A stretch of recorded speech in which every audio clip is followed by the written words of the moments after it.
Nah, apakah dalam sebuah soal itu apakah Eko BV atau EBVOC atau malah ada satu lagi ya, yaitu yang disebut dengan GAIN. Kita coba cek dulu. Masih ingat ya, 1 Januari 2015 ada P, parent membeli 25% kepemilikan atas saham biasa S subsidiary. Jadi selalu parent yang membeli subsidiary. Cost di sini maksudnya adalah semua pengorbanan parent untuk mendapatkan subsidiary tersebut.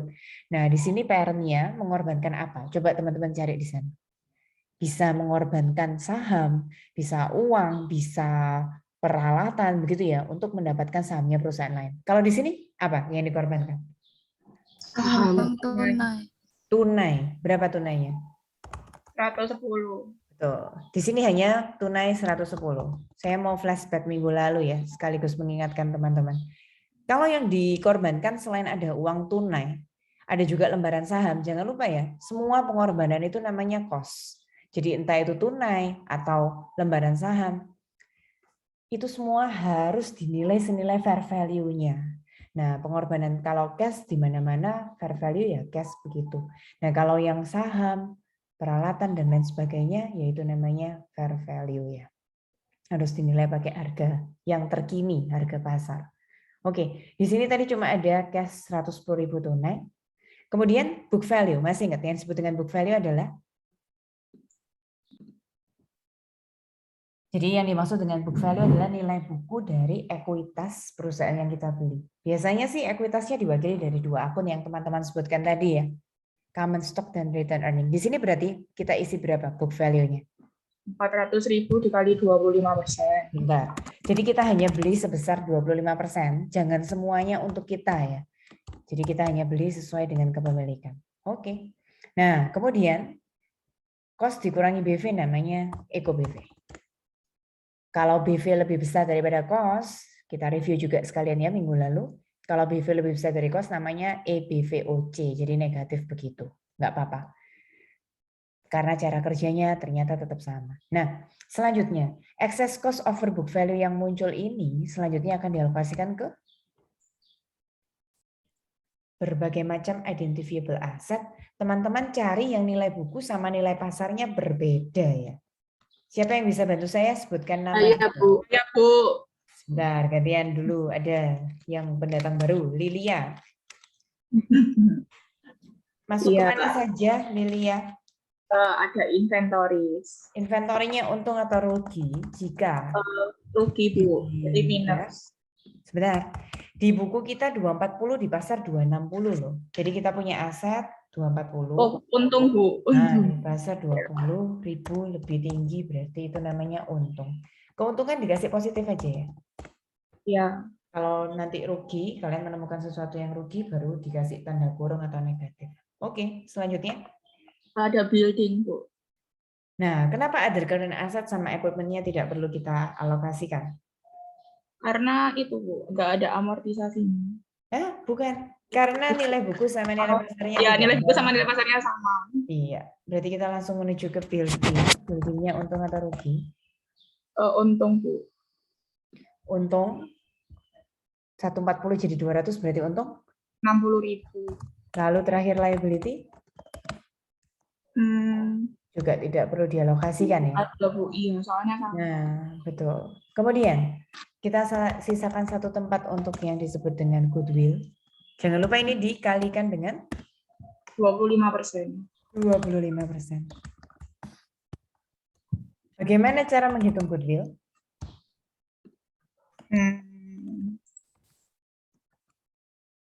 Siapa yang bisa? Saya, Bu. Ya. Jennifer, gimana cara menghitung goodwill? Eko BV-nya 10.000 dikurangi sama inventories sama building-nya. Ya, ini jumlahnya harus 10.000 dulu. Lalu inventory sama building-nya, teman-teman lihat di sini. Berapa jam jumlahnya? 20.000. Nah, ada yang aneh ya. Kalau biasanya, coba amatin. Ini totalnya sum-nya di Excel kalian lihat 1.200.000.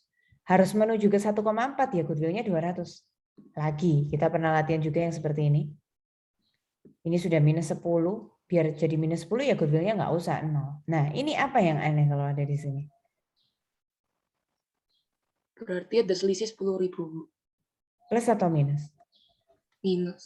Nah, itu bedanya. Jadi ini 20, kita harus buat jadi 10, maka malah dikurangi 10. Nah, kondisi ini disebut dengan negatif goodwill. Di akuntansi ada istilah negatif goodwill, nggak ada dibalik jadi badwill, nggak ada ya. Jadi negatif goodwill itu nama kerennya adalah gain. Berarti waktu kita beli sesuatu itu, kalian bayangkan ya, biasanya kita harus berkorban lebih tinggi daripada sesuatu yang kita beli. Jadi misalnya saya korban 25.000 untuk mendapatkan sesuatu 20.000. Nah, 5.000 yang nggak kelihatan itu nama baik atau goodwill. Sekarang kebalikannya. Bendanya itu 25.000 yang mau kita dapetin. Tapi kita cukup keluar uang 20.000. Nah, kenapa kok kita bisa dapat lebih murah? Nah, itu namanya kita berhasil tawar-menawar terus kita akhirnya mendapatkan keuntungan di sana. Itu namanya gain. Jadi ingat-ingat ya, negatif goodwill di akuntansi itu sama dengan gain, keuntungan. Keuntungan yang biasanya kita catat di sebelah kredit itu.